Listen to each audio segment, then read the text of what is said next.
Here's a way to look at it. Maths. Just think of maths is everything. Maths is... Many clever people have observed this, of course, over the years, that maths is intrinsic in all that we do. The great mathematical philosophers obsessed over numbers and patterns, and for good reason. If you've ever seen that film Pi, you'll know exactly what I mean, where a paranoid mathematician searches for a key number that will unlock the pattern found in nature, the meaning of life, essentially.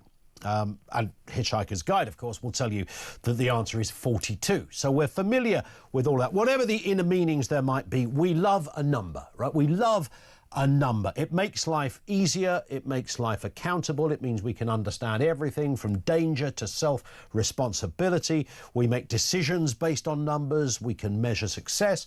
We can measure failure. We especially like a round number, a nice rounded number. Take, for example, let me think of a random number, 50,000. There's a good, big round number. There are many facts around the number 50,000. If you have a listen, if you stacked up 50,000 £5 notes, how high would it be? There's a question. About 21.25 feet tall. That is the height of a two-storey building. There's a fact for you. In terms of travel, 50,000, that number keeps appearing. 50,000 airline miles is usually the right amount of airline miles to get a free international round trip. Here it is again in the world of sport. 50,000 is about the capacity of a mid-size sports stadium. That's the global average. It's a good number for mass crowd control, apparently. 1849, the Californian gold rush.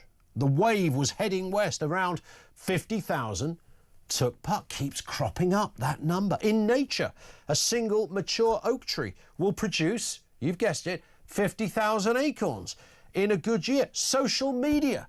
Many platforms see 50,000 followers as the threshold where a creator is considered a mid-tier influencer. Oh, God, there's a lot of people way above that you certainly wouldn't call influencers. Here's another one. In the world of things that are unfathomable and a right pain in the backside, 50,000 is the amount of illegal migrants that have come to the UK since Keir Starmer became Prime Minister. Starmer, of course, was hoping that that number of 49,797 would remain steady for the next 4 years, so he didn't ever have to cross that grim threshold. However, thanks to 430 pesky migrants yesterday, he's only gone and done it. He's only gone and broken the record, following in the footsteps of other great achievers in their own field of expertise. Mo Farah, Roger Federer, Messi, even Plato. Keir can achieve and has achieved the ultimate, a new PB and a new UK record under a single leader. 50,000 nameless, stateless and utterly anonymous people, average age 23, 90% male, have arrived in the UK since he became Prime Minister. Wow. Just let that settle for a second. Are you not sick and tired of how this story is ignored almost on a daily basis? I won't give the Heathrow example again, but those that listen to us regularly will know what I'm talking about. 50,000 people. That significant number that keeps cropping up all over the place has now found itself into the conversation of UK Channel migration. This is a shed load of people in any other language. 0344 499 1000. How do we stop this madness? How do we stop it? Where does it end, this thing? I mean, they've got all sorts of... Rishi Sunak was going to... I mean, when you look back at it, I mean, just how...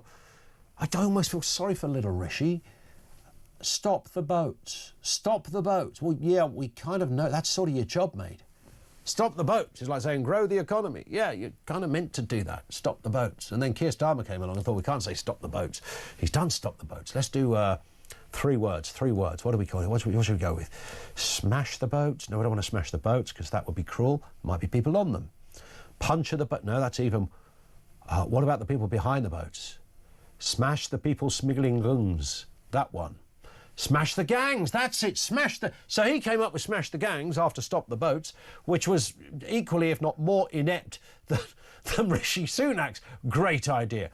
Smashing the gangs was always a daft platitude, didn't really mean very much. Several countries, particularly in Northern Europe and our own, already have laws against gangs that do this kind of thing, facilitate that sort of trade. It's already illegal, and every law enforcement officer in that world will stick you in a pair of cuffs, take you to the judge, and you'll be locked up. So it didn't mean very much. Where do we go from here? Let's use this tipping point, this totemic figure of 50,000 to just take a moment and try and answer the question, how do we stop the madness? Bearing in mind, I thought every sane proposal has already been on the table. They can look at it, they can chew it over, they can decide.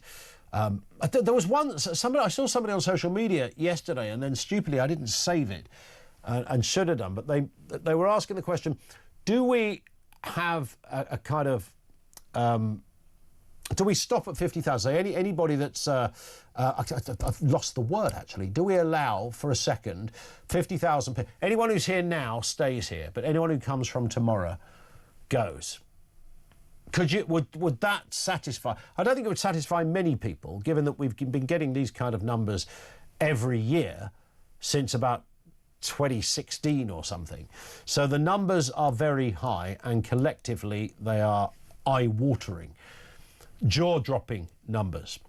So how do we stop? Where does this? Let's really try and knuckle this one down. We can't, when people go, well, stick some sharks in the channel. You can't do that. The Navy boats can't suddenly stop them. You can't fire torpedoes at dinghies because people will drown. So you can't do any of that stuff, obviously. Neither would you want to. Maybe some would, but you take the point. How do we stop the madness? Today we mark the 50,000 mark under Keir Starmer's watch of people illegally entering the United Kingdom. Not 500, not 5,000, 50,000. And because this story is a daily occurrence, we're kind of not that shocked. But when you take a little step back, the wow factor kicks in. What, 50,000? Flipping heck. That's extraordinary. Since Keir Starmer became Prime Minister, these are staggering numbers. Let's get a word. Over to you on this one, 0344 499 1000. Let's get a word on this story and the other big stories of the day. Alex Deane, the political commentator, is back with us. Alex, good afternoon to you. Hey Ian, how you doing? Very good. Nice to have you with us as ever. The 50,000 mark, of course, totemic day in this world, with one illegal migrant crossing our broken borders every 11 minutes. I mean, when you look at it like that, you realise just what a serious story this is. Interesting, yesterday there was a slight sort of turn of events with the Conservative Party, Kemi Badenoch hinting that asylum seekers should be put in camps rather than hotels. Let's have a little listen before we start, Alex, on what the leader of the Conservative Party said on this issue. We need to make sure that communities like Epping are safe. What a lot of the parents, the mothers, and even some of the children have said to me is that they don't feel safe. It is unfair to impose this burden on communities, and then we see the sort of crimes that we were hearing about. Lots of people here have been talking about being harassed by a lot of people in the hotels. Not everyone here is a genuine asylum seeker. People are arriving in our country illegally, and that is why we have a plan to make sure that people who arrive here illegally are deported immediately. We need to close down that pathway to citizenship that means that lots of people get here not making any contributions, claiming welfare, claiming benefits, and we also need a deterrent. At the moment, we have hotels for people not being able to use them. It's not the right place to put a lot of these people. Neither are private homes. My worry is that things are actually going to get worse as Labour tries to move people out of hotels and into private accommodation. I think that is going to be a much worse situation. I think she's right on one thing, Alex. Things are going to get worse. Has she got a point on the camps over hotels?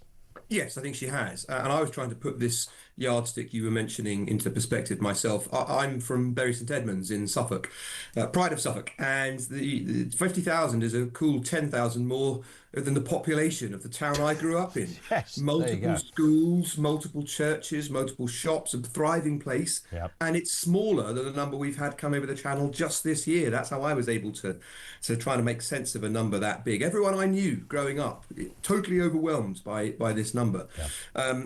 So I think she's right that it shouldn't be pleasant. And to make, for your listeners and viewers, just to remember how absurd this has got, when we were using a military camp for accommodation that had until recently been used by regiments, the Gurkhas briefly, and before that, other soldiers. The complaints from the poor dears who were put in it that it just wasn't up to the standard they were expecting was basically adhered to, and they were removed from the military camp and went into hotels. You may have a right to shelter, you've not got a right to a 4-star. So I would make it harder, Yeah. but we've got to be honest with ourselves as well. When the French say, Ian, you make it too attractive to come to the UK Sure. because it's so easy to get access to your benefits, it's so easy to work in the grey economy, in the illegal economy, they've got a point. 100%, and I keep repeating this line, Alex, is that the most sensible thing Macron has ever said. I think that there is a pull factor in this country, and I don't think when you look at what is happening, and now we've run out of 2-star hotels, and we've got people crossing the channel and getting into 4- and 5-star hotels, and we know what that looks like, and all that goes with it, your 3 meals a day and the other various bits and pieces. Even if you don't include the discounted tennis lessons, or I think half-price tickets to see Jimmy Carr was another one I heard today. I can't imagine that people crossing the channel are going, where's Jimmy? Maybe they are, I don't know. But nonetheless, it's, quite clearly, I mean, this is a bit of a deal, isn't it? It's quite an attraction, if that's what you're going to get when you arrive in Dover. We should make it less attractive, but we should also be fair to the people who are coming, who are overwhelmingly economic migrants, of course, not refugees and asylum seekers. They're chancing their arm. They shouldn't come, but, they've given it a go. It's our fault it takes so long to process people, and that process should be overwhelmingly ending in the process that they don't have a right to be here.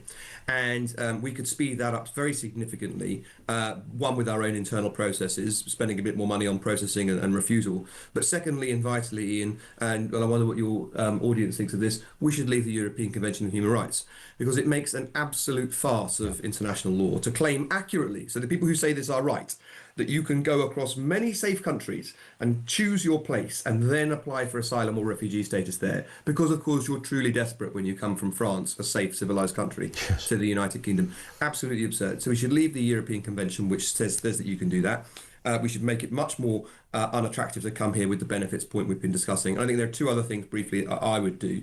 The first thing is to prosecute the helmsman. Whoever is steering the boat winds up with a whopping penalty. First of all, automatic, no right to asylum or refugee status if it's someone who's been of that background. But it's quite often someone in a gang that's been doing that. Well, you're going to see the inside of a prison for a very long time if that's the case.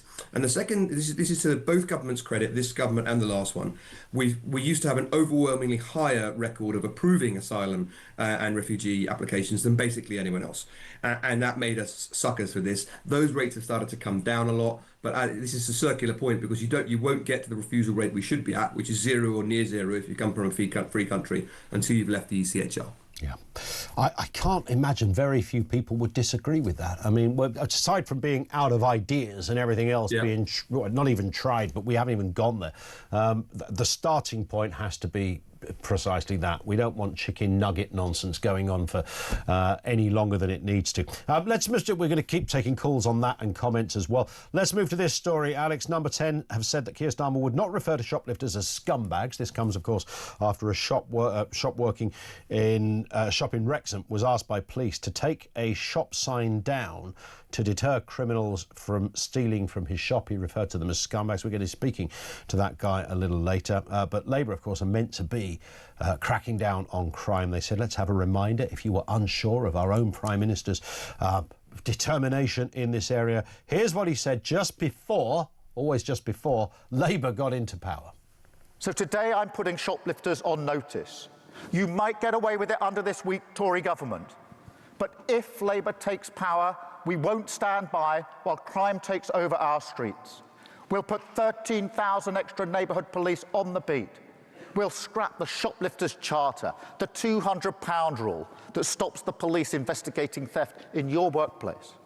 And we'll legislate to make sure assaulting and abusing shop workers is a standalone criminal offence, because you deserve to feel safe at work. Yeah, he's going to stop it. Since he came to office, it's risen by 20%, Alex. Yeah, and I mean, I'm in London as we speak. Crime in London is off the charts, doubled since Sadiq Khan became mayor. And he's got the effrontery to talk about everything other than London and safety on our streets, the number one issue for Londoners and people who live in London by miles, I would imagine. Look, I don't blame Keir Starmer for saying that's not a term that I might use myself. You're all entitled to choose your own language and express yourself as you wish. I do blame him for not saying, as most of us would do, I absolutely sympathise for this poor person who's having their livelihood threatened, their customers are having a miserable time, prices are going to have to go up. I completely sympathise. I understand why you feel this way. As it happens, I wouldn't use that word myself, but I get where you're coming from. And the trouble with Keir Starmer is he doesn't. He doesn't get where people are coming from with this. He just there's a disconnect. He doesn't understand the rise of concern that people have about safety on our streets and the blasé nature with which people just walk into shops and take stuff. We've all seen it now. And so he's asking us to disbelieve our own lying eyes when he says that everything is safe and we shouldn't be too concerned about it and we shouldn't get things out of proportion. He's just wrong. Yeah, just wrong indeed. Alex, stay with us. Alex Deane, the political commentator, is with us on the programme.